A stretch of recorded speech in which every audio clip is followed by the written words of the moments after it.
ప్రభుత్వ ఆసుపత్రుల్లో సిబ్బంది నిర్వాకం సంగారెడ్డి అర్బన్ కొండాపూర్ జోగిపేటల ఏంది లంచాలు అడుగుతున్నారు. లంచాలు ఏంది? ప్రసవానికి పోతే మగపిల్లగాడు పుడితే 3,000 ఇవ్వాలి, ఆడపిల్ల పుడితే 2,000 ఇవ్వాలని చెప్పేసి మీరు పైసలు ఇస్తేనే బిడ్డని చేతిలో పెడుతున్నారట, లేకుంటే లేదు.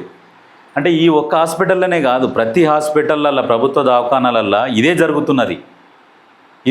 కానీ దీన్ని ఎవరు పట్టించుకోవాలి? వీళ్ళ మీద ఎవరు యాక్షన్ తీసుకోవాలి? వీళ్ళని అసలు సస్పెండ్ చేసి పడేయాలి, తీసేయాలి, డ్యూటీల నుంచి రిమూవ్ చేసి పడేయాలి వీళ్ళని. వాళ్ళకే పరిస్థితులు బాగలేక డబ్బులు లేక ప్రభుత్వ ఆసుపత్రికి వస్తారు. దేనికి వస్తారు? పైసలు ఉండి పైసలు దాచుకుంటందుకు వస్తారా?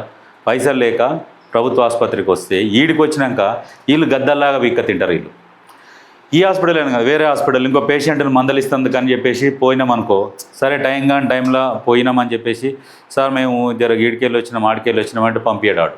చేతిలో 50 20 పెడితే అప్పుడు పాస్ వద్దు ఏమొద్దు చక్కగా పంపిస్తాడు. డాక్టర్ రౌండ్స్లో ఉన్నా పంపిస్తుంటాడు. ఎంత అరాచకాలంటే ఈ ప్రభుత్వ ఆసుపత్రులల్లో నిజంగా చాలా ఘోరమైనది, పెద్ద మాఫియా ప్రభుత్వ ఆసుపత్రి. ప్రభుత్వం నుంచి నిధులు వస్తాయి ఆసుపత్రికి, ఆరోగ్య శాఖకు. ఏంది? పేషెంట్లకు మందులు ఇస్తందుకు అని చెప్పేసి నిధులు వస్తాయి, మందులు తెప్పిస్తందుకు ఫండింగ్ ఉంటుంది, వీళ్ళు టెండర్లు వేస్తారు, మందులు వస్తాయి. కానీ ఆ మందులు పేషెంట్లకు ఇస్తారా? ఇయ్యరు. ఆ మందులు పేషెంట్లకు ఇస్తే ఆ హాస్పిటల్ బయట అన్నిగనం మెడికల్ షాపులు ఎందుకు నడుస్తాయి అంతగనం? మళ్ళీ అక్కడ హాస్పిటళ్ళల్లో ప్రైవేట్ మెడికల్ షాపులు. మరి ఎక్కడ పోతున్నాయి? మరి ఈ నిధులన్నీ ఎక్కడికి పోతున్నాయి? టెండర్లు పిలుస్తారు, వస్తారు, కొటేషన్లు వేస్తారు, టెండర్లు ఇవన్నీ వస్తాయి, కానీ మందులు రావు. దీని మీద ఎప్పుడన్నా తనిఖీలు జరిగినాయా? జరగవు. ఎందుకంటే మళ్ళీ అక్కడి నుంచి వీళ్ళకి అందుతాయి అన్నట్టు. ఎక్కడికి వెళ్ళి ఇక్కడి నుంచి పోయిన మూట తిరిగి ఎంతో కొంత లాస్ట్కి తిరిగి మళ్ళీ ఇక్కడికి వస్తుంది. ఇది అంత మాఫియా నడుస్తుంది, మెడికల్ మాఫియా. నేను ఒకసారి ఉస్మానియా హాస్పిటల్లో చూసిన, పెద్ద సిరంజి తీసుకుంటారు, అందులో 10 ml 20 ml ఎక్కిస్తారు, వాళ్ళు నీడిల్ మార్చుకుంటూ గుచ్చుతుంటారు, మనిషికి ఒక్కొక్క ఎంఎల్ ఇట్లా గుచ్చుకుంటూ పోతూ ఉంటారు. వాళ్ళ ఆరోగ్య భద్రత కూడా ఏముండదు, సేఫ్టీ అంటే సేఫ్టీగాను ఏముండదు. ఆ రకంగా నడుస్తుంటాయి ప్రభుత్వ ఆసుపత్రులు. వీళ్ళ మీద చర్యలు తీసుకోవాలంటే ఎవరు కంప్లైంట్ ఇస్తారు? పోయి పోలీస్ స్టేషన్ కంప్లైంట్ ఇస్తే పోలీసు వాళ్ళకి అవగాహన ఉంటుందా? ఏమంటే అవగాహన అంటే ఈ హాస్పిటల్ ఇట్లా జరుగుతుంటుంది, దీని మీద ఇట్లా ఉంటుందని ఏముండదు. దీనికోసం అని ప్రత్యేకంగా ప్రభుత్వము వీళ్ళ మీద నిఘా పెట్టాలి. నిఘా పెట్టారు ఇట్లాంటి వాటి మీద. ఎందుకంటే చిన్న చిన్న వాటినేమో భూతద్దంలో చూపిస్తారు, పెద్ద పెద్ద మాఫియానేమో అసలు కనపడనియ్యరు. ఇప్పుడు మెడికల్ కాలేజీలు ఉన్నాయి, మెడికల్ కాలేజీలలో ఏంది? ట్రైనింగ్ డాక్టర్లు ఉంటారు. ట్రైనింగ్ డాక్టర్లు ఫ్రీగా ట్రీట్మెంట్ చేయాలి.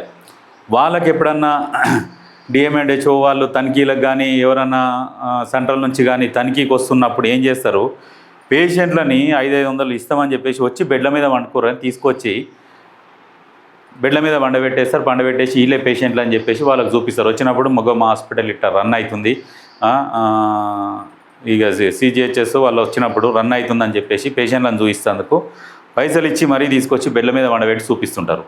సిద్దిపేటలో ఒకటి హాస్పిటల్ ఉన్నది, ఎవరిది? దొరవలది అనుకుంటుంది, రావులదే. ఇట్లాంటి హాస్పిటళ్ళల్లో పైసలు తీసుకుంటారు వాళ్ళు, బెడ్ ఛార్జు, రూమ్ ఛార్జు. ఈ మెడికల్ కాలేజీలలో కొన్నిట్లలో ఏం చేస్తారంటే ఫీజులు వసూలు చేయరు. ట్రైనింగ్ డాక్టర్లతో ట్రీట్మెంట్ ఇప్పిస్తారు కాబట్టి వాళ్ళు కూడా ట్రైన్ అవుతుంటారు, నేర్చుకుంటారు. కాబట్టి వీళ్ళ మీదనే నేర్చుకున్నందుకు ఏం చేస్తారంటే ఫ్రీగా ట్రీట్మెంట్ ఇస్తుంటారు. ఇప్పుడు అది కూడా ఎత్తేసిర్రు. అది ఎత్తేసి ఏం చేస్తారు? ఇప్పుడు పైసలు వసూలు చేస్తున్నారు. అక్కడ కూడా ప్రభుత్వ ఆసుపత్రులలో లంచాలు ఇవ్వాల్సి వస్తున్నది. ఇప్పుడు మెడికల్ కాలేజీలల్లో ఇప్పుడు బెడ్ ఛార్జీలు వేస్తున్నారు. ఒకప్పుడు లేకుండా అవన్నీ ఇప్పుడు స్టార్ట్ చేసిర్రు. ఇప్పుడు ఈ ప్రభుత్వ ఆసుపత్రులు ఈ రకంగా దీనమైన స్థితికి రావడానికి గల కారణం ఎవరంటే 1982లో ప్రైవేట్ హాస్పిటల్ల సిస్టమ్ స్టార్ట్ అయింది. 82 నుంచి. ఎవరప్పుడు దీన్ని మొదలుపెట్టింది, ఇంప్లిమెంట్ చేసింది ఎవరు? అప్పుడున్న ముఖ్యమంత్రి ₹1 కిలో బియ్యం ఆయన. అప్పుడు విద్యా ప్రైవేటీకరణ, హాస్పిటల్ ప్రైవేటీకరణ తీసుకొచ్చింది సిస్టమే ఆయన. ఎందుకు? ఈ హాస్పిటల్ను మొత్తం వాళ్ళే, మొత్తం కమ్మలే, అక్కడోలే ఇక్కడోలే ఎవరి లేవు. ఈ చేసి హాస్పిటల్ పెట్టించేసి సిస్టమ్ ఏంటంటే కోట్లు కొల్లగొట్టుర్రు ఈ జనాల కానుంచి.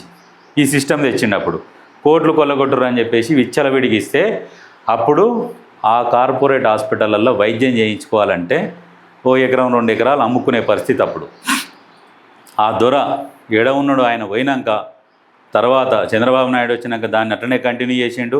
చంద్రబాబు నాయుడు వచ్చినాక కూడా సినిమా ఫీల్డ్ వాళ్ళకి ఎకరాలకు దారాదత్తం చేసిండు. మళ్ళీ ఆయన తర్వాత వైఎస్ఆర్ వచ్చిండు. వైఎస్ఆర్ దేవునిలాగా వచ్చిండు పేద ప్రజల కోసం. రావడం ఆరోగ్యశ్రీ అనే పథకం తీసుకొచ్చిండు. ఆరోగ్యశ్రీ వల్ల ఎంతోమంది పేదలు గుండె ఆపరేషన్లు కార్పొరేట్ హాస్పిటళ్ళల్లో పోయి గుండె ఆపరేషన్ చేయించుకోరు. కార్పొరేట్ హాస్పిటల్ మెట్లెక్కాలంటేనే భయపడే టైం అప్పుడు. అట్లాంటి టైంలో వైఎస్ రాజశేఖర రెడ్డి కార్పొరేట్ హాస్పిటల్లో వైద్యం చేయించి పేద ప్రజలకు ఎంతోమంది ఎన్నో లక్షలు సేవ్ అయినాయి. దాంతోపాటు ఫీజు రీఎంబర్స్మెంట్ ఆయన తెచ్చిందే. ఎందుకంటే ఉన్నదాన్ని అయితే కూలగొట్టలేము. ఏది విద్యా ప్రైవేటీకరణని, హాస్పిటల్స్ని, వీటిని అన్నిటినీ తీసేయలేము. కాబట్టి ఏం చేయాలి, ఏదో చేయాలి పేద ప్రజలకు అన్నట్టుగా చదువు. అప్పుడు ఇంజనీర్లు వైఎస్ఆర్ పీరియడ్లో ఎంతోమంది ఇంజనీరింగ్ చదివారు ఫ్రీగా. చాలామంది ఇప్పటికి కూడా చాలా చెప్పుకుంటారు, మేము వైఎస్ఆర్ పీరియడ్లో చదువుకున్నాం బాగుపడ్డామని చెప్పేసి. ఎంతోమంది గుండె ఆపరేషన్ చేయించుకున్న వాళ్ళు కూడా అంటారు. అప్పుడు అయింది. ఇప్పుడు ఏం ఆరోగ్యశ్రీ కింద పోవాలంటే ఇప్పుడు ఇది నడుస్తలేదు, మాకు బిల్లులు వస్తలేవు, మేము చేర్చుకోము అని. ఇప్పుడు వాళ్ళకి బిల్లులన్నీ ఇర్రి. బిల్లులు ఇస్తే కనీసం పేద ప్రజలకు వైద్యం అన్న మంచిగా అందుతుంది. మొన్న గతంలో పరిపాలించిన గప్పాల వెళ్ళే ఏంది కరోనా వచ్చినప్పుడు ఏముందా పారాసెటమాల్ వేసుకుంటే పోతున్నాడు. ఆయనకు జర్ర దగ్గు ఇటు రాగానే ఉరికిపోయిండు. వాళ్ళ దవాఖాన ఉంటుంది కదా, అందులో పోయి యశోదలో పోయి పండుకొని ట్రీట్మెంటు. ఆయన పండుకుంటే ఆయనను మందలిస్తేందుకు అమ్మ మాస్కులు గీసుకులు వేసుకొని ఫుల్ సెక్యూరిటీ బందోబస్తు ఉరుకొచ్చుడు. అదే పేద ప్రజలేమో ఎంతోమంది చచ్చిపోయారు కరోనా టైంలో. ప్రైవేట్ హాస్పిటళ్ళల్లో కూడా బెడ్లు దొరకాలంటే రికమెండేషన్, ఆక్సిజన్లు దొరకక. అప్పుడు వాళ్ళు తిరిగిండా, ఆయన ఏమైనా తిరిగిండా? ఫామ్ హౌస్లో గుడ్ల మీద కోడి అయినాడు బయటికి కూడా రాలే అప్పట్లో. ఇప్పుడు ఇవాళ మాట్లాడతారు, గప్పాలు లెస్స కొడుతుంటారు. ఇక బోడముక్క పొడి అయితే ఇక నోటికి ఏదో వస్తే అది మాట్లాడుకుంటే తిరుగుతూనే ఉంటాడు. రేవంత్ రెడ్డి దమ్ముందా గిమ్ముందా అని కూడా తిరుగుతాడు. మీరు చేసింది ఏమి లేదు, తెలంగాణకు చేసింది ఏం లేదు, అంతా జీరో.